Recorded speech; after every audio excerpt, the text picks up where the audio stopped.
frío o con calor, con lluvia o con sol, les traemos una opción diferente. Una hora de aire fresco, en la que contaremos con columnas de interés a cargo de excelentes colaboradores. Para mensajes y comentarios tenemos un nuevo número de WhatsApp. Es 54911 6210 2418. Auspician este programa Talleres de Escritura Narrativa Lidia Risotto. WhatsApp 11 6863 4263. Estudio Contable Estela Capese y Asociados. Consultas al 11 3750 1070 o por WhatsApp al 11 4428 5050. Liliana Ginocchio, artista plástica, admira algunas de sus obras en su página web lilianaginocchio.com.ar. Envíale un mensaje a su correo liliana@lilianaginocchio.com.ar. Sociedad de Fomento Turdera Sud, siempre acompañándote. Un proyecto social, cultural, educativo y de formación en oficios. Nuestra sede, 1 de marzo 1360, a metros de Avenida Frías, Ciudad de Lavallol.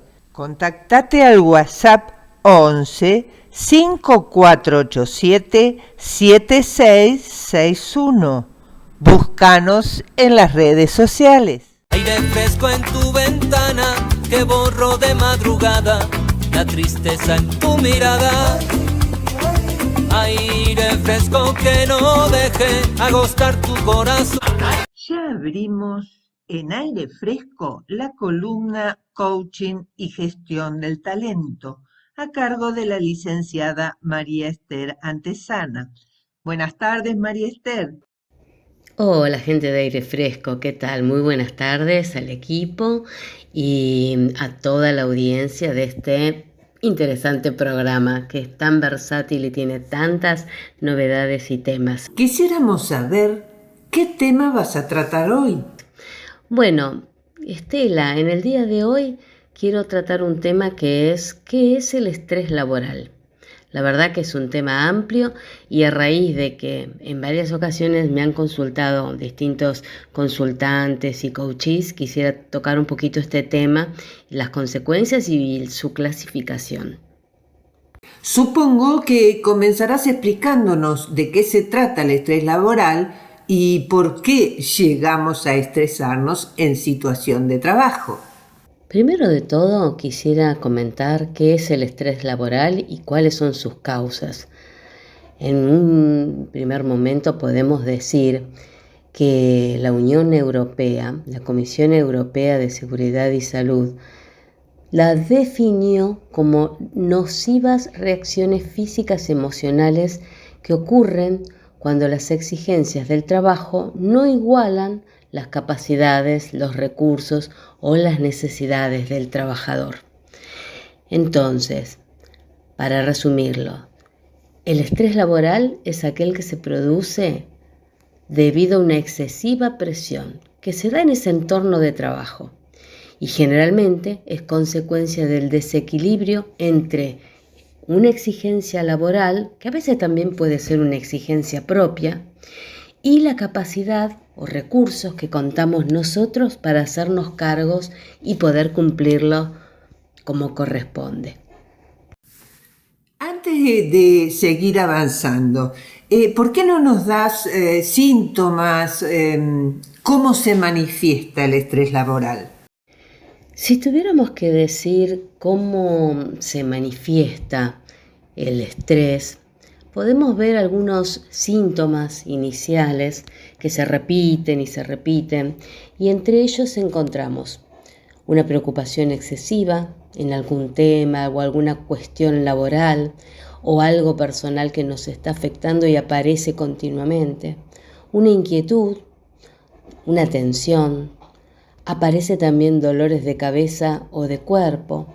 Podemos manifestar presión arterial alta o también, una de las cosas más notables, la pérdida de sueño o la imposibilidad de conciliar el sueño en forma tranquila, serena, y que no esté, como digo yo siempre, un pajarito picacesa taladrándonos nuestro cerebro y generando presión y por ende tensión.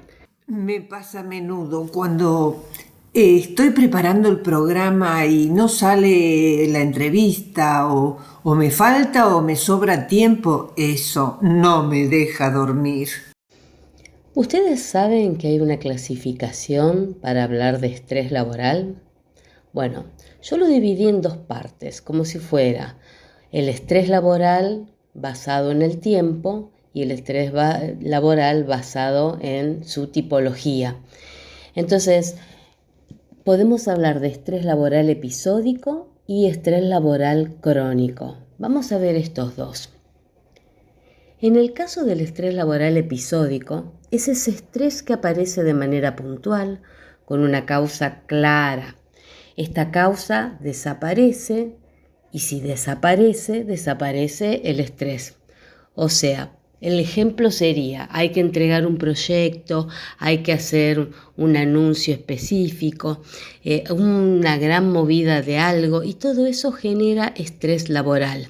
En este caso, este tipo de estrés, los efectos son moderados y pueden desaparecer cuando desaparece el estrés, porque una vez terminada esa tarea, vuelve todo a la normalidad. El otro tipo de estrés que les comentaba, que se basa también en el tiempo, es el estrés laboral crónico. Este sí es un tipo de estrés peligroso, ya que dura bastante tiempo y sus efectos se pueden acumular. Y generalmente lo causa la exposición prolongada a diversos factores, como por ejemplo un mal ambiente de trabajo, acoso laboral, ya sea de alguien cercano, una situación laboral inestable. Así que estos serían los dos primeros tipos de estrés laboral. Para seguir hablando del estrés, quiero darle un poco mi mirada y decir que el estrés no tenemos que verlo como algo negativo siempre, a pesar de que hay una clasificación de verlo positivo o negativo. Pero quiero decirles que el estrés es una alerta, un mensaje que está diciendo a nuestro cuerpo sobre algo que está sucediendo. Entonces, eso va a hacer que nuestro cuerpo accione, se movilice, reaccione. Entonces, siempre la cuestión del estrés no debemos verla siempre por el lado negativo. Pero, volviendo al tema del estrés laboral, recuerdan que habíamos ya hablado del estrés crónico y el episódico.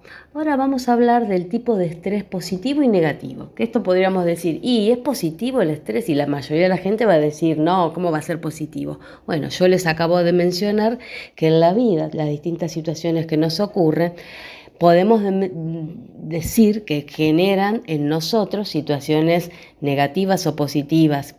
Bueno, a eso hay que darle un giro y pensar. El estrés laboral positivo le vamos a poner el nombre de eustrés y el estrés laboral negativo le vamos a poner el nombre, o se lo conoce como distrés.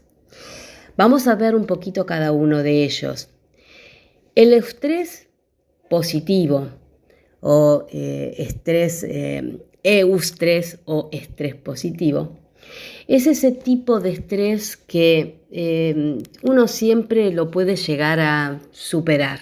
Es un estrés que genera un reto laboral, el inicio de un proyecto y se puede mantener como algo positivo siempre que no se sobrepase.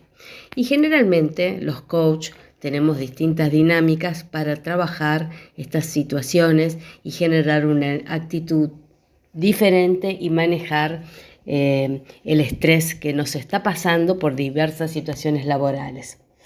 A diferencia del opuesto, el distrés o estrés negativo, esto se da cuando la situación nos supera, ¿sí? Cuando los efectos son muy negativos y uno no solamente termina en la jornada laboral, sino que ese inconveniente, esos problemas son trasladados también a nuestra vida personal. Y esto a veces ocurre, en general muchas veces, que los tipos de distrés o estrés negativo puede llevarnos a un estrés emocional, ¿sí? Un estrés emocional que generalmente se relacionan con las malas relaciones que podemos tener con compañeros, con jefes, con directores, por discusiones continuas, Y hay otros tipos de estrés que están relacionados también de tipo negativo, pero están relacionados con la carga de trabajo. Y estos pueden tener un efecto físico y a pesar de que es a nivel físico, la recuperación es más fácil y más llevadera de indicar y de manejar. Y para cerrar la charla, ¿por qué no nos das tips o recomendaciones para superar este problema? Para ir cerrando este tema tan interesante y que veo que cada vez hay más gente que, amén de querer alcanzar algún logro específico, generalmente se desarrolla en un ambiente laboral. Entonces, muchas consultas vienen porque no pueden acceder a aquello que desean o aquello que aspiran lograr porque están atravesando una situación de estrés negativo, positivo, depende la situación. Pero siempre digo que afortunadamente el coaching tiene técnicas para superar el estrés dentro de un entorno laboral. Y entre esas actividades son dinámicas en donde sugiero a la gente una buena relajación, manejar un pensamiento positivo, hacer una toma de conciencia. Hay técnicas como trabajar un feedback 360, trabajar los mapas mentales en donde vemos qué es lo que el otro tiene y que a nosotros nos afecta, y si el otro nos conoce a nosotros. Un enagrama de personalidad, la escucha activa, por supuesto, desde siempre, y, como dije recién, técnicas de respiración, que es lo más importante y que provoca serenidad. Y una técnica más que utilizo en mis conversaciones y sesiones de coaching es trabajar con visualización y coaching metafórico, como para encontrar serenidad, reconocer ese estrés, qué clasificación es, a qué corresponde y una vez descubierto, dar las dinámicas posibles para volver a estar en eje, nosotros, nuestro cuerpo y nuestra mente. Los saludo a todos, muy buenas y hasta el próximo encuentro de Aire Fresco. Gracias. Por favor, María Esther, decinos cómo se contactan con vos aquellos que quieran hacer consultas por este u otro tema. Les habló María Esther Antesana y para cualquier consulta sobre esta temática, tanto en coaching como en gestión de talento humano, se pueden comunicar a mi WhatsApp 11 4 180 0953. Desde ya, gracias. Es momento de presentar algunos auspiciantes. Fandiño Propiedades, 50 años en el mercado inmobiliario. Página web fandiprov.com. Comunícate por WhatsApp al 11 2674 1834. Milling Instalaciones te ofrece sistemas y soluciones de confort interior, aire acondicionado, calefacción, climatización de piscinas y bombas, servicio técnico, repuestos, controles de calidad y atención personalizada. Una empresa con amplia y probada trayectoria. Conocelos en su página web www.milling.com.ar. Avenida Alsina 1702 Lomas de Zamora. WhatsApp 11 52 50 2773. Qué bueno es comprender. Comprender lo que leemos o estudiamos nos ayuda a crecer.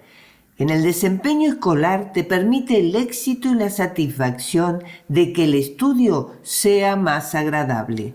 La docente María Cristina Sáenz te acompaña a disfrutar de la lectura estudiando con método. Talleres individuales, niveles primario, secundario, terciario, ingreso a la universidad.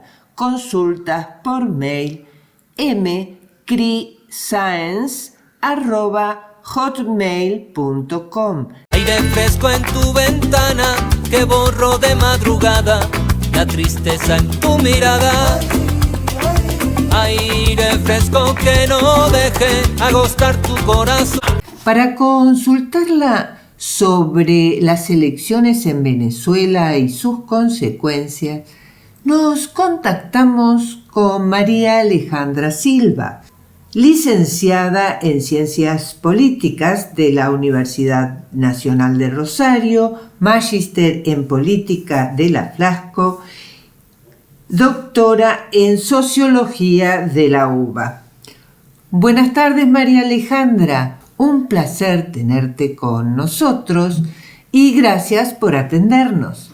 Gracias, Estela, por invitarme a este programa para hablar de un tema importante como es Venezuela. No solo hacerlo desde el punto de vista político, sino también hablar de la gente. Conozco muchos venezolanos. En Buenos Aires, sabes que hace muchos años viven, trabajan y por lo tanto nos han contado sus sufrimientos y peripecias que tuvieron que pasar.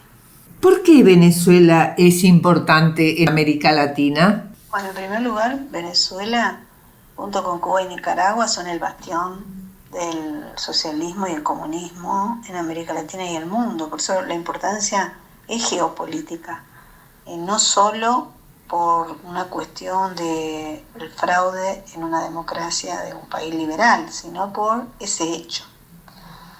Además tenemos que saber que a esta altura Venezuela ya lleva más de 7.200.000 personas en el exterior que se fugaron de Venezuela. Se habla de la diáspora. Y eso significa que vienen, emigrando como exiliados políticos y otros huyendo por las enormes torturas y represión que sufrieron. Bueno, la más conocida es la del 2016, donde empiezan las grandes, poblaciones a irse del lugar, pero eso siguió. Incluso en plena pandemia en Argentina ingresaron de forma ilegal 8.000 venezolanos por pasos terrestres que nadie controlaba porque era la pandemia. Y tuvieron que decirlo, lo dijo la Organización Internacional de Migraciones. Entonces, hay una historia de años de un gobierno totalitario y de años de gente que escapa de Venezuela. María Alejandra, quisiera que nos aclararas a nosotros y a la audiencia cuál es el problema que hoy tiene Venezuela. La discusión hoy es porque la semana pasada hubo elecciones y hasta el día de hoy el gobierno del comunista Maduro no mostró las actas. Sin embargo, la oposición, que a medida que participaban de fiscales tomaban nota, la oposición ha dado público los datos y con el 81% de las mesas escrutadas, ellos ganan con el 70% y Maduro apenas tiene el 30% de los votos. Es decir, eso es lo que sucede. 7.119.768 votaron a la oposición y apenas 3.225.819 lo votaron al actual presidente Maduro. Entonces estamos diciendo que el eje de la discusión es esa. Hubo unas elecciones, hay un ganador, todo el mundo lo sabe y sin embargo el gobierno no acepta Y hasta el día de hoy no mostró las actas. Dijo que lo iba a mostrar el viernes y el viernes salió, dio una conferencia de prensa y empezó a atacar a los periodistas. Muchos están presos, otros perseguidos y otros fueron expatriados, los de otros países, ¿no? Y también atacó en general a las redes sociales que lo han hackeado. Anonymous es uno de los que lo hackeó. Por lo tanto, cuando sale Maduro a hablar con la prensa el viernes, todos pensaron que era por fin para dar los resultados y no. Lo que se sabe es que vinieron los chinos, ingenieros en computación, y se sabe también que esos son los mismos chinos que participaron en el fraude en Canadá con Trudeau, que se denunció y finalmente se supo. Es decir que si va a dar acta van a ser falsas, porque los chinos son expertos en esta cuestión, el fraude electrónico. Ese es el problema que aparece y por el cual todo el mundo está hablando. La gente se está manifestando en las calles y es perseguida, reprimida, incluso se dice que ya hay 20 muertos, 1.200 presos y otros tantos desaparecidos. Es decir, gente que salió a manifestarse y nadie lo encuentra. ¿Qué hay detrás del fraude?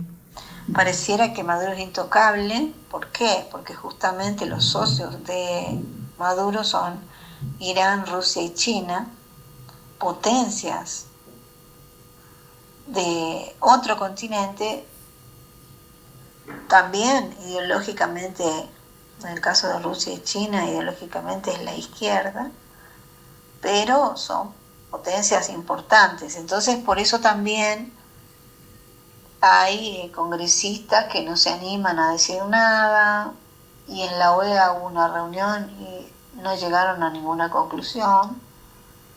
Eso es lo que hay detrás, porque se supone que si lo atacan o intervienen militarmente Venezuela, esto puede generar un impacto donde puede llegar a una guerra mucho más amplia, con más participación, e incluso hay quienes hablan de que esto podría ser una tercera contienda mundial, o sea, podría ser eje o motivo de esto.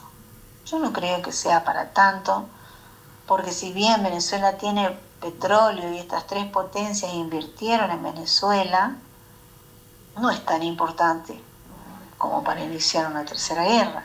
Pero las relaciones de fuerza a nivel mundial no son las mismas que hace unos años. Es más, ya congresistas demócratas y republicanos han dicho públicamente que el ganador no es el presidente, sino el otro candidato, e incluso ya han opinado dos integrantes del gobierno de Biden de Estados Unidos, uno diciendo que el ganador no es el presidente actual y el otro diciendo directamente que ya estamos perdiendo la paciencia. Ese fue el ministro de Seguridad, diciendo nosotros y el mundo, esperando que presenten las actas. ¿Qué hace el pueblo venezolano ante esto? Bueno, el pueblo está saliendo a las calles porque también responde a una oposición que ahora se alineó. Es decir, la diferencia con años anteriores es que ahora todos acordaron estos dos candidatos, que son María Corina Machado y Edmundo González. Ella es mucho más popular que él, pero bueno, el candidato a presidente es él, el presidente electo, mejor dicho. Por lo tanto, la gente se ha animado a salir y ella llamó a una marcha ayer, estando en la clandestinidad, porque la perseguían por todos lados y ella aparecía en autos por otro lado, es decir, digamos, usando diferentes estrategias junto con otros dirigentes, la escondieron, no se sabía dónde estaba, y de repente apareció en la marcha, se subió a una moto y se fue en una caravana en moto por la ciudad de Caracas. Es decir, es un lugar, Caracas, donde está concentrada la oposición por ser la capital, pero digamos, el pueblo se está movilizando, está en las calles, y a su vez los venezolanos que están en el exterior también, es decir, se están manifestando en varios países. Acá en Argentina ayer hubo una marcha de 10.000 personas, a pesar de que él sigue reprimiendo, internamente el pueblo sigue manifestándose y sigue estando en la calle. ¿Y cómo está reaccionando el mundo de la política a nivel internacional?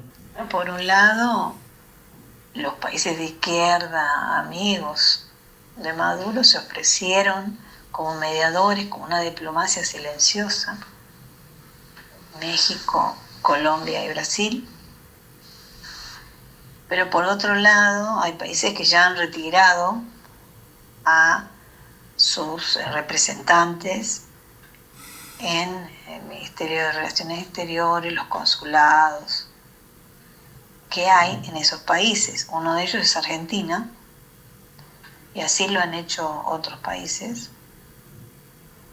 Y bueno, por otro lado, hay una comisión bilateral en Estados Unidos que ya tiene armado un programa de puntos comunes de qué medidas tienen que adoptar para bloquear a Venezuela si continúa con un autogolpe y se quiere consolidar en el poder, ¿no? Ya lo han firmado 100 legisladores de Estados Unidos, y en eso coinciden demócratas y republicanos, lo cual es muy importante. Tus conclusiones, María Alejandra, ¿qué nos espera? ¿Qué podemos esperar?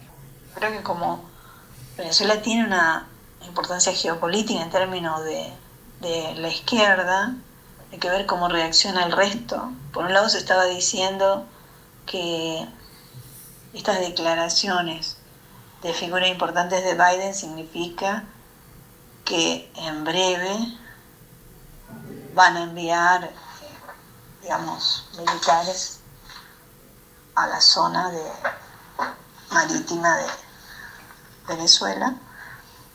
No sé, porque eso es lo que se está diciendo, ¿no? Que está yendo el portaaviones Jorge Washington y los destructores.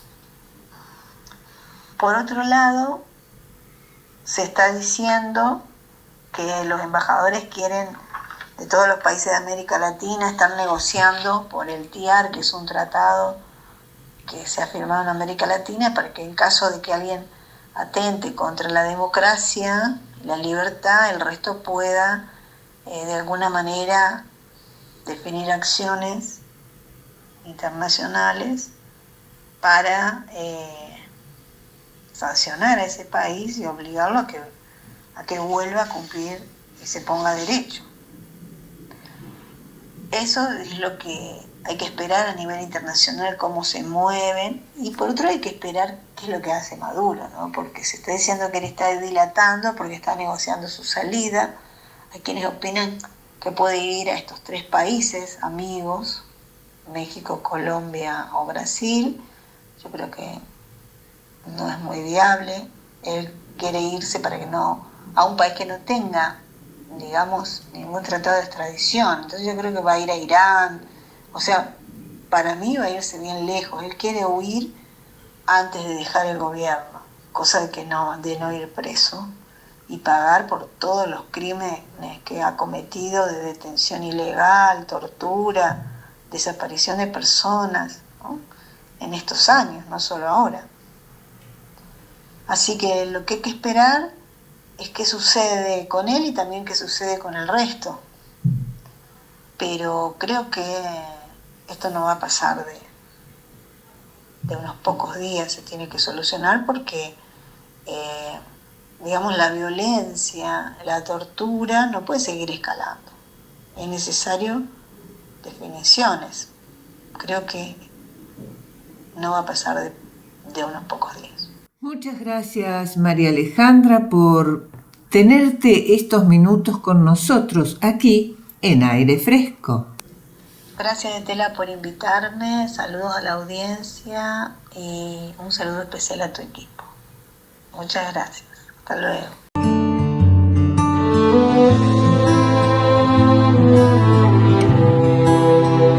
Yo regresaré a la Caracas bella donde las estrellas brillan en la noche. Yo regresaré a la ciudad que un día fue la maravilla, reino de los hombres, y con mi bravo pueblo vamos a celebrar con gente de los cerros cantando en libertad.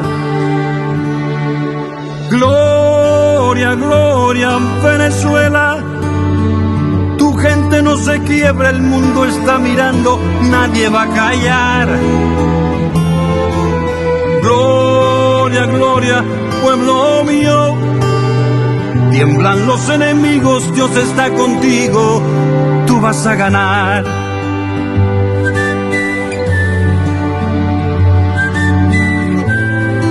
Es momento de presentar algunos auspiciantes. Doctora Irma Inés López, Civil, Comercial, Familias, Sucesiones. Solicita turno al WhatsApp 11 4949 3943. Telas plásticas Miliavaca. Amplia gama de artículos para viveros, loneras, librerías, bazar y ferretería. Impresiones de gran formato e insumos para cartelería. Consulta su página web miliavaca.com. Envíos a todo el país. Helados artesanales Riviera de Teresa Pinto. Son elaborados con la mejor materia prima utilizando productos italianos Fabri. Helados Riviera son caricias en tu paladar. Y sus tortas, una delicia. Página web rivierahelados.com. Teléfono 4293-3388. Necesito respirar, descubrir el aire fresco y decir cada mañana que soy libre como el viento. ¿Qué tal si damos vuelta a la página y ahora escuchamos a nuestro caballero Carlos Dentone, que nos trae una charla un poco particular? Adelante, Carlos. Buenas tardes, oyentes y amigos de Aire Fresco. Hoy vamos a hacer una nueva experiencia tecnológica, por decirlo de alguna manera, que es usar la inteligencia artificial para hacer una charla, obviamente virtual, con un personaje argentino que falleció hace algunos años. Más que nada, mi intención es ofrecer una experiencia con esto de la inteligencia artificial. Vamos a esta entrevista virtual entonces. Buenas tardes, querido maestro. Estamos acá en el programa radial Aire Fresco. Mi nombre es Carlos Dentone. Estamos compartiendo con nuestros oyentes y el equipo de Aire Fresco esta entrevista con usted, que espero les sea placentera. Para mí desde ya lo es, para nosotros lo es, desde ya que le agradecemos muchísimo. Es un placer estar en el programa Aire Fresco y compartir esta entrevista contigo y con los oyentes. Agradezco enormemente la oportunidad y estoy listo para conversar y disfrutar de este momento juntos. Simplemente, maestro, que nos cuente dónde nació, qué recuerdos tiene de su barrio. Nací en Buenos Aires, Argentina, en el barrio de Palermo, en una casa que estaba ubicada cerca de la avenida Sarmiento. Mi infancia en ese barrio fue muy especial, lleno de recuerdos que han influido en mi escritura y en mi visión del mundo. Pasé muchas horas explorando las calles, visitando bibliotecas y sumergiéndome en libros que despertaron mi pasión por la literatura y la escritura. Fue en esos primeros años de mi vida donde comenzó a gestarse mi amor por las palabras y por la creación de mundos imaginarios a través de la escritura. Podemos decir entonces que su vida se la dedicó a la literatura, y dentro de estas preguntas, una de ellas es si hay algún motivo por el cual se dedicó a escribir cuentos y no una novela, por ejemplo. En efecto, gran parte de mi vida la dediqué a la literatura, explorando principalmente el formato del cuento. La elección de enfocarme en cuentos en lugar de novelas fue más una cuestión de preferencia personal y de estilo literario. Sentí una afinidad especial por la concisión y la intensidad que se pueden lograr en un cuento,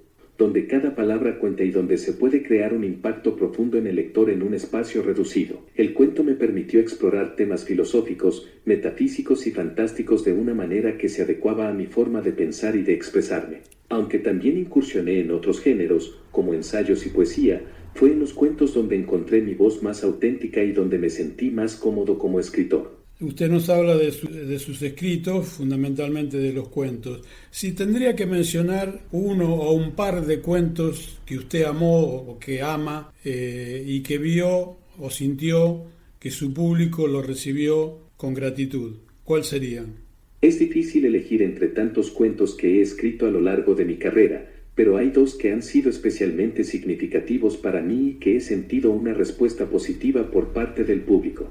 Uno de ellos es El Aleph, un cuento que aborda temas de infinitud, inmortalidad y la complejidad del universo. Este relato me permitió explorar ideas filosóficas y metafísicas de una manera que desafía la comprensión convencional y que invita a la reflexión profunda. Otro cuento que me llega al corazón es Funes, el memorioso, que trata sobre la memoria perfecta y sus implicaciones en la percepción del mundo. Hablamos de su vida dedicada a la literatura. Si nos corremos un poquito de la vida literaria, ¿nos puede comentar qué hobbies, qué cuestiones rutinarias vivía con alegría, esas cosas que le gustaban hacer fuera de lo que es el escribir, ¿no es cierto? Fuera de mi pasión por la literatura y la escritura, había algunas actividades y pasatiempos que disfrutaba en mi vida cotidiana. Una de las cosas que me gustaba hacer era explorar las bibliotecas y librerías de Buenos Aires, buscando libros e ideas que pudieran inspirar mis escritos. También disfrutaba de largas caminatas por la ciudad, observando la arquitectura y sumergiéndome en la atmósfera única de Buenos Aires. Me gustaba la música clásica y pasaba horas escuchando obras de compositores como Bach,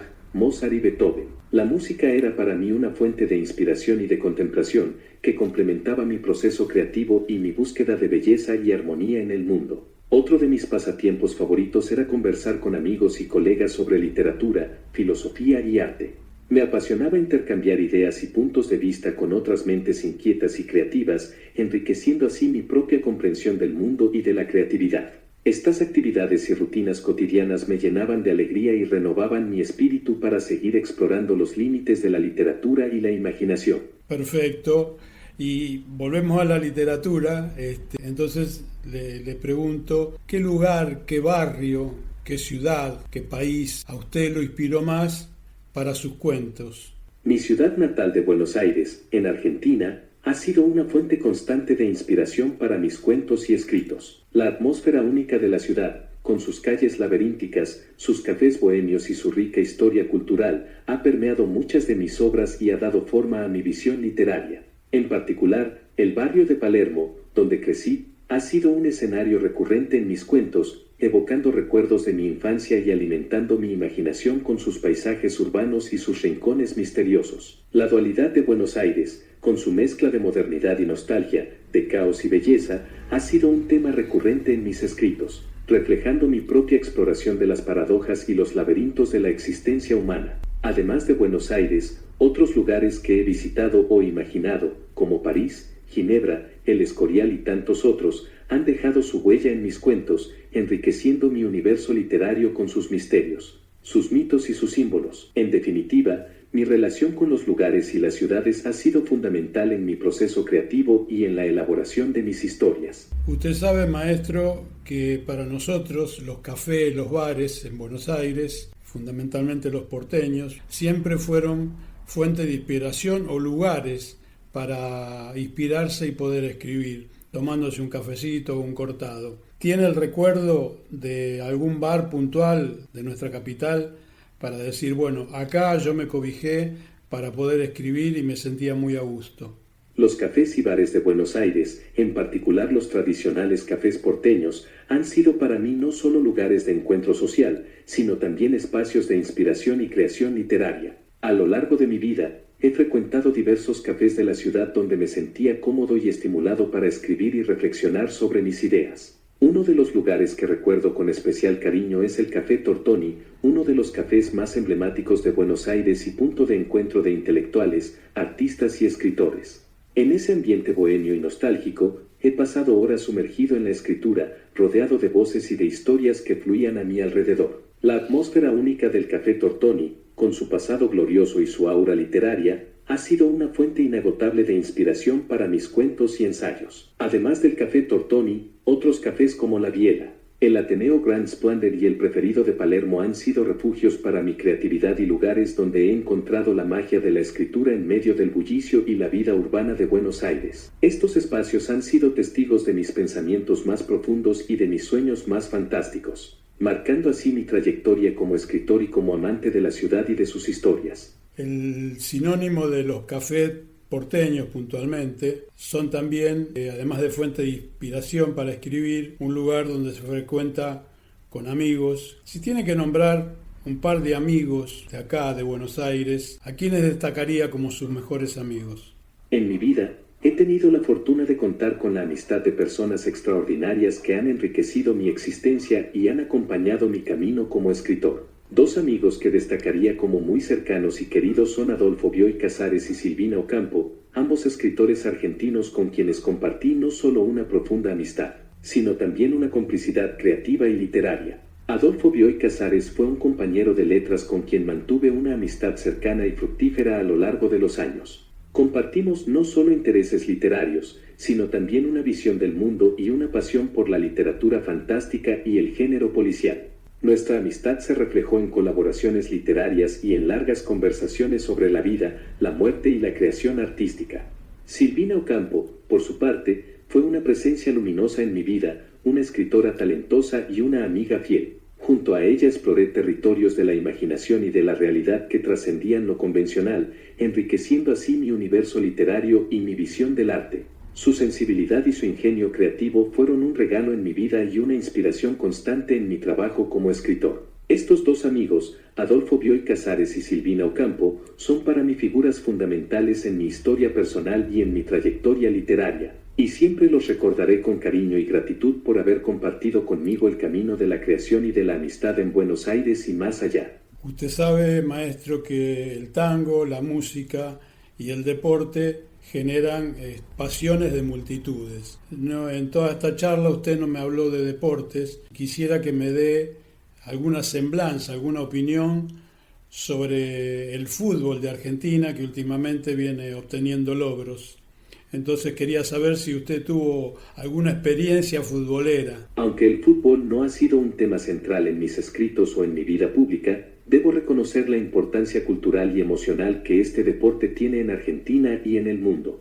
El fútbol es una pasión que une a multitudes, que despierta emociones intensas y que forma parte del tejido social de nuestro país. Argentina, con su rica historia futbolística y su legado de grandes jugadores, ha obtenido logros significativos a lo largo de los años en este deporte tan popular. El fútbol argentino ha sido cuna de talentos excepcionales y ha emocionado a audiencias de todo el mundo con su estilo único y su pasión por el juego. Personalmente, no tuve una experiencia futbolera destacada, ya que mi interés se inclinaba más hacia la literatura y la filosofía. Sin embargo, he sido testigo de la emoción y la intensidad que el fútbol despierta en la sociedad argentina y he admirado la habilidad y la creatividad de los futbolistas que representan a nuestro país en la cancha. Hablando de riquezas culturales, la comida, la gastronomía, es un tema que lleva la representación de muchos países a todo el mundo. ¿Con qué gastronomía usted se queda? La gastronomía es sin duda una manifestación importante de la riqueza cultural de un país y una forma de expresar la identidad y las tradiciones de un pueblo.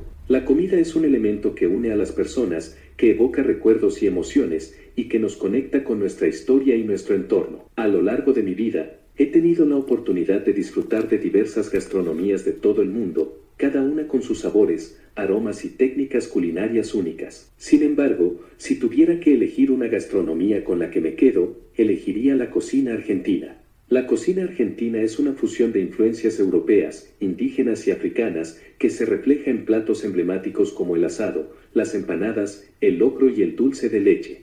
Esta gastronomía es un reflejo de la diversidad y la riqueza cultural de Argentina, con ingredientes frescos y sabrosos que deleitan al paladar y reconfortan el alma. La pasión por la comida y la celebración alrededor de la mesa son rasgos distintivos de la cultura argentina, y el acto de compartir un buen plato en compañía de seres queridos es una tradición arraigada en nuestra sociedad. Popularmente se lo destaca por algunos amores que tuvo. Su última pareja fue María Kodama. ¿Qué influencia, cómo se acercó a usted, cómo usted se acercó a ella en estos últimos días de su vida? María Kodama fue una figura muy significativa en mi vida, no solo como mi última pareja, sino también como una colaboradora, compañera y defensora de mi legado literario. Nuestro encuentro se dio en un contexto de admiración mutua por la literatura y la cultura, y a lo largo de los años desarrollamos una conexión profunda y enriquecedora. María Kodama, de origen argentino-japonés, compartía conmigo el amor por la literatura, la filosofía y la exploración de nuevos horizontes creativos. Nuestro acercamiento fue gradual y se basó en una complicidad intelectual y emocional que trascendió lo convencional. María fue una compañera valiosa en mis últimos días, acompañándome en mis viajes, en mis conferencias y en mi proceso creativo. Su influencia en mi vida y en mi obra fue notable, aportando una perspectiva fresca y una energía renovadora que enriqueció mis escritos y mi visión del mundo. María Kodama se convirtió en una guardiana de mi legado literario y en una promotora incansable de mi obra, asegurando que mi voz y mis ideas perduraran en el tiempo. En esos últimos días de mi vida, María Kodama estuvo a mi lado, compartiendo momentos de reflexión, de complicidad y de amor. Su presencia fue un bálsamo en medio de la enfermedad y la fragilidad, y su dedicación a mi memoria y a mi obra ha sido un legado invaluable que ha perdurado más allá de mi partida. Esta pregunta que le hago ahora, maestro, tiene como un doble significado. Cuando partió María Kodama de esta tierra, de este mundo, ¿se encontraron ustedes? En el plano terrenal, María Kodama y yo no pudimos encontrarnos tras mi partida de este mundo. Sin embargo, en el ámbito espiritual y literario, nuestras voces y nuestros espíritus han dialogado a través de las palabras y las ideas que dejamos plasmadas en nuestros escritos y en nuestro legado compartido. Aunque la muerte física nos separó en el plano terrenal, la conexión que María Kodama y yo construimos a lo largo de los años trascendió las barreras del tiempo y del espacio, y sigue presente en la memoria y en el afecto que nos profesamos mutuamente, en nuestros encuentros literarios y espirituales, en las páginas de nuestros libros y en las reflexiones que compartimos, encontramos un punto de unión y de comunión que perdura más allá de la vida terrenal. Desde ese lugar de encuentro en el mundo de las ideas y de la creatividad, María Kodama y yo seguimos dialogando,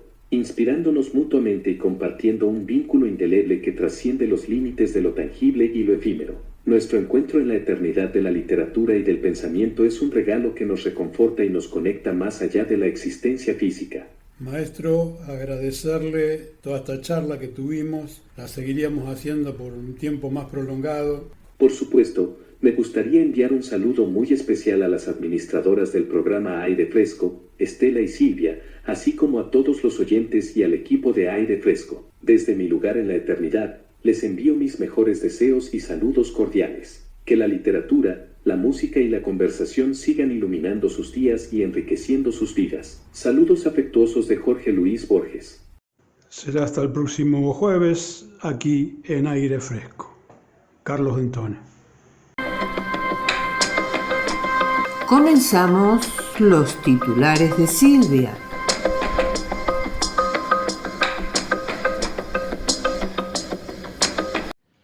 Hoy te traigo unas noticias cortas.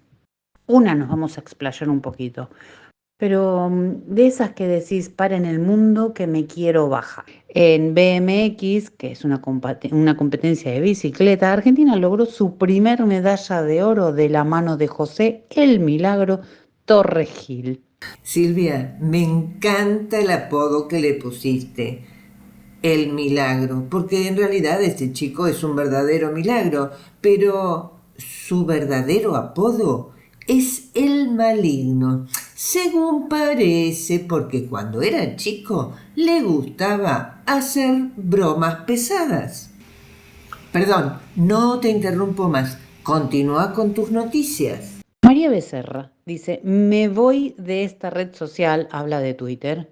He luchado mucho con mi salud mental. Experimenté desde ataques de llanto hasta ansiedad y pánico.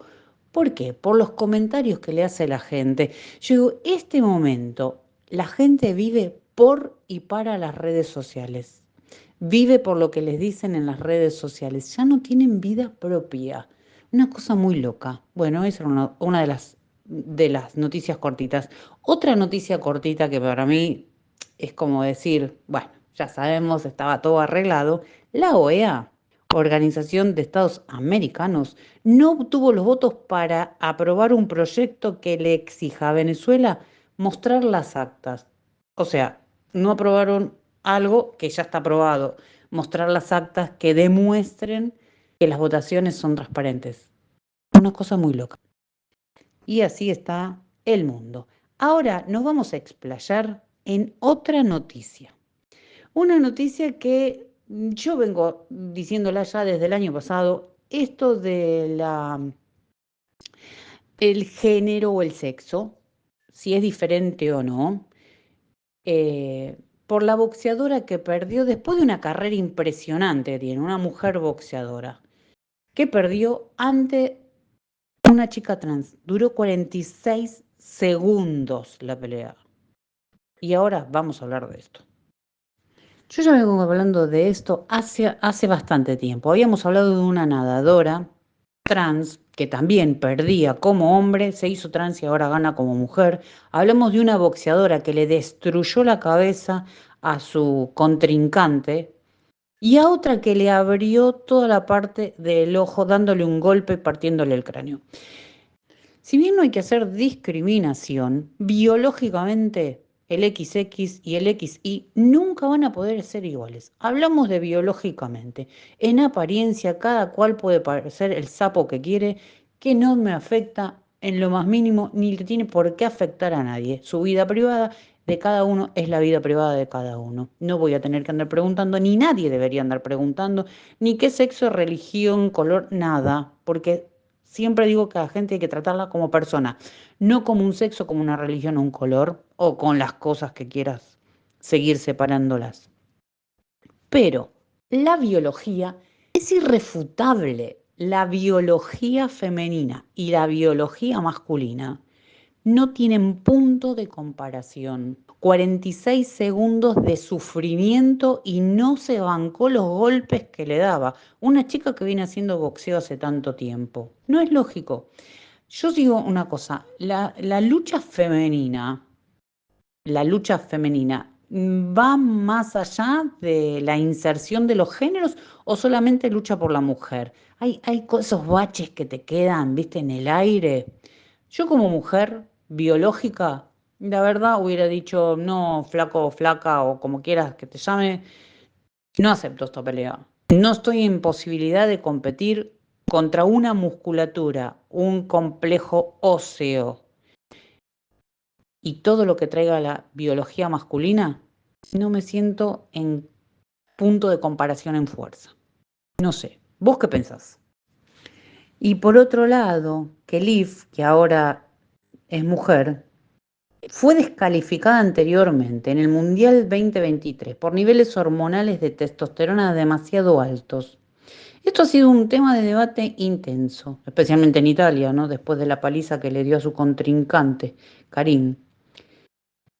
Yo me pregunto, ¿es una cuestión de tomar una pastilla? ¿Y los cánones de medicación y todo eso, dónde quedó? ¿Los doping no entran en las hormonas? Es una cosa muy loca, pero bueno, cada uno con su gusto y cada uno tirará agüita para su molino. Decime, Silvia, ¿por qué las chicas trans pueden competir con la categoría, o mejor dicho, en la categoría mujeres? ¿Por qué puede competir contra una mujer? Esto es lo que dijo el COI, que es el Comité Olímpico Internacional, sobre la pelea, antes de la pelea. Son mujeres en sus pasaportes y queda establecido que se trata de mujeres. O sea, es todo lo que piden. Que en el pasaporte diga que sos hombre o que sos mujer. Todas las que compiten en la categoría de mujeres lo hacen cumpliendo las reglas de elegibilidad de la competición y la única elegibilidad es que en su pasaporte diga que es mujer u hombre. La prueba de la testosterona, dijeron, no es una prueba perfecta. Muchas mujeres pueden tener niveles de testosterona iguales o parecidos a los de los hombres sin dejar de ser mujeres. Si es verdad, y me ha pasado personalmente tener la testosterona alta, no es eterno, o sea, eso se maneja. Y no es igual a los niveles de hombres, porque no es igual. Ahora, Cromosómicamente, la chica esta es un XY. Un XY es un señor, un varón, científicamente, biológicamente, no hay manera de competir con eso. Es XY. Que tenga vagina, que sea porque nació con pene y vagina y mucha gente se opera, o porque se la haya hecho, o por lo que fuera, no deja de ser científicamente un hombre. Y acá es donde entra algo importante. ¿Hasta cuándo vamos a dejar que esto a las mujeres nos pase por arriba? Si tenemos tiempo, si nos queda un ratito, pasaremos, voy a buscar lo que dijo la Meloni, que me pareció espectacular, y si no, lo dejaremos aquí, o si lo quieren escuchar, lo pasaremos en otro momento. No, me gustaría que pasáramos lo de Meloni. ¿Lo tenés a mano? Voy a traducir ahora el video, el reel de la presidenta Meloni criticando al COI por lo que sucedió con la boxeadora italiana, porque ella ya lo había advertido en el 2021. Espero que me entiendan porque habla muy rápido y, bueno, espero que se entienda lo que quiere decir. No estoy de acuerdo con la decisión del Comité Olímpico, no estoy de acuerdo desde hace años, cuando en el 2021, si no se equivoco, el Comité Olímpico cambió el reglamento sobre este tema. Nosotros presentamos una moción para señalar las consecuencias que esto podría tener, porque es un hecho que con el nivel de testosterona presente en sangre de la atleta argelina, la competición desde el inicio no es una competición, es una competición que decimos que no parece igualitaria. También había temas relacionados con la seguridad. Y creo que hay que prestar atención en la intención de no discriminar, porque hace años que trato de explicar que algunos planteamientos llevados al extremo tienen el riesgo de implicar problemas con los derechos de las mujeres. Yo que creo que las atletas tienen características genéticas masculinas, no deben estar metidos en competiciones femeninas, porque no es por discriminar a nadie, sino por proteger el derecho de las atletas de competir en igualdad de condiciones. Entonces, no estaba de acuerdo en la decisión del 2021 y no estoy de acuerdo con la decisión de hoy. Agradezco a Angela Carini por claramente cómo ha combatido, aunque no hayamos podido llegar a verla. Hemos visto solo una pequeña parte. Se ha retirado. Se retiró por los golpes que eran demasiado fuertes. Me entristece aún más. Ya me emocioné ayer cuando escribió que iba a competir, porque en esas cosas seguramente cuenta la dedicación, la cabeza, el carácter, pero también cuenta el poder competir en igualdad de condiciones. Y desde mi punto de vista, esta competición no fue justa. Estas son las palabras que dijo en una entrevista la presidenta de Italia, la señora Meloni. No es más que una agenda woke representada en su máxima expresión. Esas perlitas que vienen dejándonos desde que empezaron con esta agenda perversa. Y nos la demostraron con la apertura de las Olimpiadas. ¿Para dónde iba esta competencia?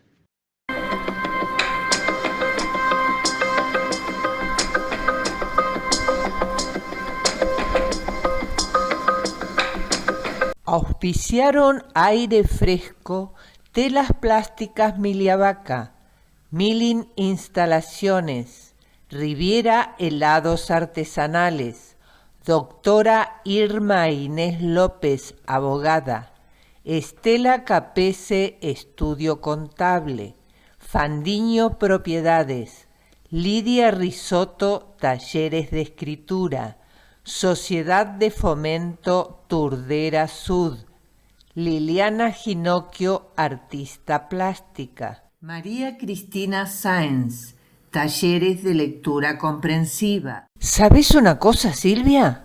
Se nos acabó el tiempo de Aire Fresco.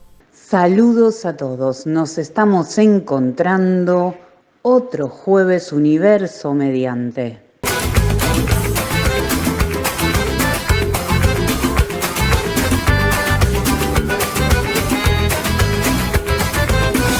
Aire fresco en tu ventana, que borro de madrugada la tristeza en tu mirada. aire fresco que no deje agostar tu corazón.